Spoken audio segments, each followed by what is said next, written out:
Jack's journey, from zero to native-like English mastery. Jack had never spoken a word of English. Growing up in a small village in China, his world revolved around his native language, Mandarin.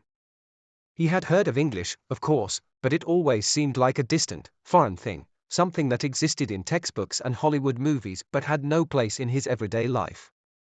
That all changed when Jack turned 16. His father, a hard-working farmer, sat him down one evening and said, "Son, if you want a better future, you need to learn English. The world is bigger than our village." Jack didn't argue. He respected his father's wisdom. But there was a problem. Where would he even begin? Step 1. The first struggles. Jack borrowed an old English textbook from his cousin, who had briefly studied the language. He started with the alphabet, repeating each letter until his throat felt dry. A, B, C. It seemed easy at first, but when he moved on to words, things got confusing. Why did read sound different in I read a book and I will read a book? Why was knife spelled with a K, but pronounced without one? Jack's frustration grew. His pronunciation was awful, and he struggled to remember basic words.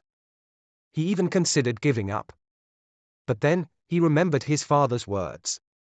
He wasn't just learning for himself, he was learning for his future. So he changed his approach. Step 2. Learning through immersion. Jack realized that if he wanted to learn English, he had to surround himself with it. But how could he do that in a village where no one spoke the language? He got creative. He started watching English movies with subtitles, pausing to write down new words. He listened to English songs, trying to sing along, even when he mispronounced everything. He downloaded a free language learning app and practiced every day. It was slow progress, but it was progress. One day, Jack tried speaking in English for the first time. He stood in front of a mirror and said, "My name is Jack." His accent was thick, his pronunciation clumsy, but it was a start. Step 3. Facing embarrassment. After a year of self-study, Jack finally met a native English speaker. Mr. Thompson, an American teacher, had moved to a nearby city. Jack took a bus to meet him. "Hello, sir," Jack said nervously. Mr. Thompson smiled. "Hello, Jack. How are you?" Jack froze. He knew those words, but his brain refused to work. After an awkward silence, he blurted out, I am fine, thank you." It was a small, simple conversation, but it made Jack feel embarrassed. He had studied for a year, yet he could barely speak. Instead of getting discouraged, he asked Mr. Thompson if he could tutor him. "Of course," the teacher said.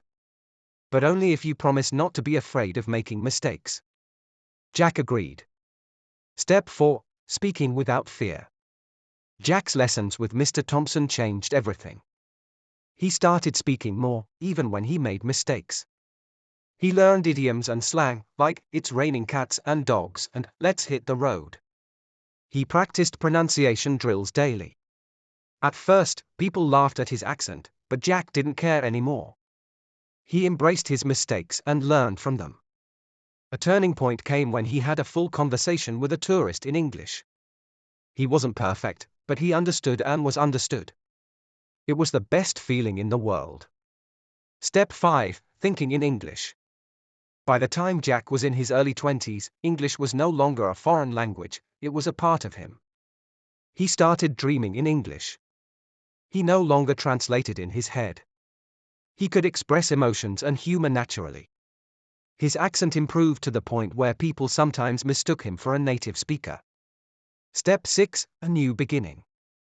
Years later, Jack moved to England to study at a prestigious university. He walked the streets of London, marveling at how far he had come. He remembered the boy who struggled with the alphabet. The teenager who was too afraid to speak.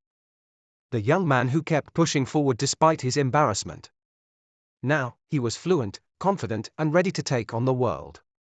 Jack's journey wasn't just about learning English, it was about proving to himself that anything was possible with determination and persistence. And so, as he walked into his first university lecture, he smiled. "Let's do this," he whispered to himself. In perfect English. Jack's Journey, From Learner to Master, Part 2. Jack had conquered the challenge of learning English, but he soon realized that fluency was just the beginning. Now, in London, surrounded by native speakers, he faced a new challenge, becoming truly native-like in his speech, writing, and cultural understanding. Step 7, The Real Test, University Life. University in England was a completely different experience from anything Jack had known before. The lectures were fast-paced, the professors used advanced vocabulary, and his classmates spoke with various accents, from the posh English of the professors to the slang-filled speech of his peers. At first, Jack struggled. He had difficulty keeping up with academic discussions. Writing essays in flawless English seemed impossible. British humor often went over his head. But Jack had already learned the most important lesson: persistence beats talent. So, he adapted. He recorded lectures and listened to them twice. He read English literature, from Shakespeare to modern novels, to master sentence structures. He joined debate clubs to sharpen his argumentation skills. Slowly, he stopped feeling like an outsider. He could now think, argue, and joke like a native. Step 8, Mastering the Details, Sounding Native. One day, Jack met a linguistics professor who told him, "Jack, you speak excellent English. But if you want to sound native, you need to master the music of the language." Jack was intrigued. The professor introduced him to intonation, stress, and rhythm, the way native speakers naturally emphasize words. Jack practiced by mimicking actors from British and American films. Paying attention to connected speech, how do you want to becomes do you wanna. Practicing tongue twisters like Peter Piper picked a peck of pickled peppers. Months later, people stopped asking, "Where are you from?" They just assumed he was one of them. Step 9, Thinking, Dreaming, and Feeling in English. The biggest transformation happened when Jack stopped translating in his head. He dreamed in English.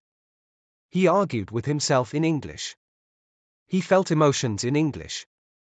One day, while writing in his journal, he noticed something: he had written an entire entry in English without even realizing it. That was the moment Jack knew he was no longer just fluent. He was native-like. Step 10, Giving Back. Years later, Jack became a successful entrepreneur, traveling the world and using his English skills to build international connections. But he never forgot where he started, from struggling with the alphabet to mastering the language. He decided to create an online platform to help other non-native speakers achieve fluency. He shared his journey, his struggles, and his techniques. Thousands of learners from different countries followed his methods. They saw Jack not just as a teacher, but as living proof that anyone can master a language with dedication. The final chapter, a full circle moment. One evening, Jack returned to his village. The same place where his father had once told him, "If you want a better future, learn English." Sitting with his father under the stars, Jack spoke in fluent Mandarin but smiled as he reflected on his journey. His father chuckled. "So, do you still struggle with English?" Jack laughed. "Not anymore, Dad. English is just as natural to me as Mandarin now."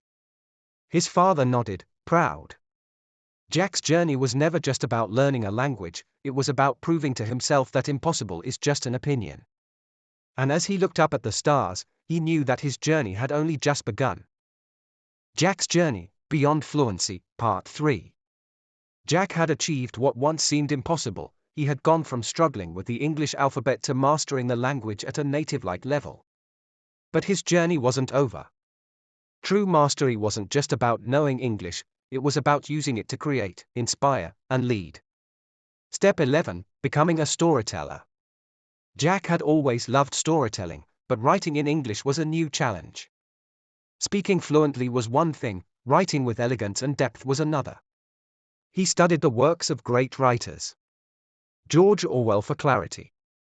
J.K. Rowling for creativity. The New York Times for journalistic precision. He wrote daily, from essays to short stories, constantly refining his style. His first attempts were filled with awkward phrasing and grammar mistakes.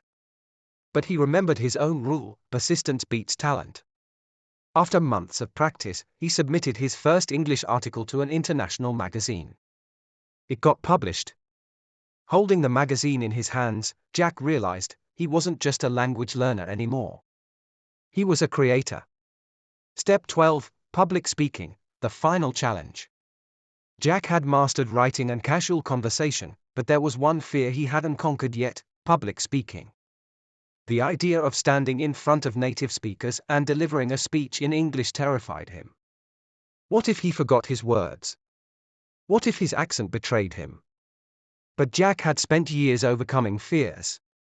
He signed up for a TEDx event and decided to tell his own story, his journey from a struggling learner to a fluent speaker.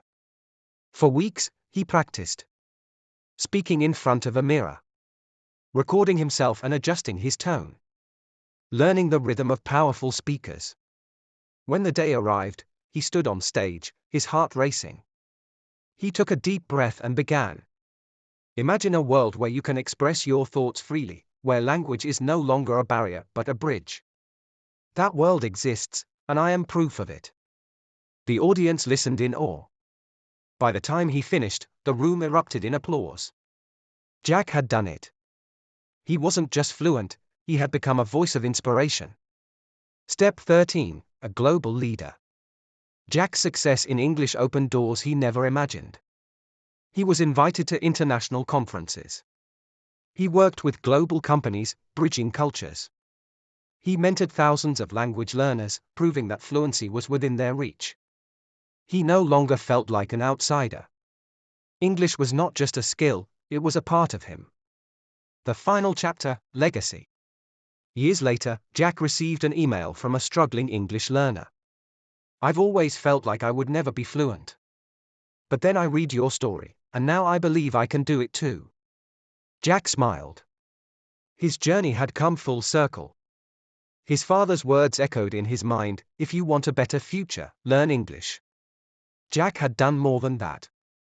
He had turned English into a tool for change, a bridge between cultures, a platform for ideas, and a source of endless opportunities. And as he sat down to write his first book in English, he knew this was just the beginning.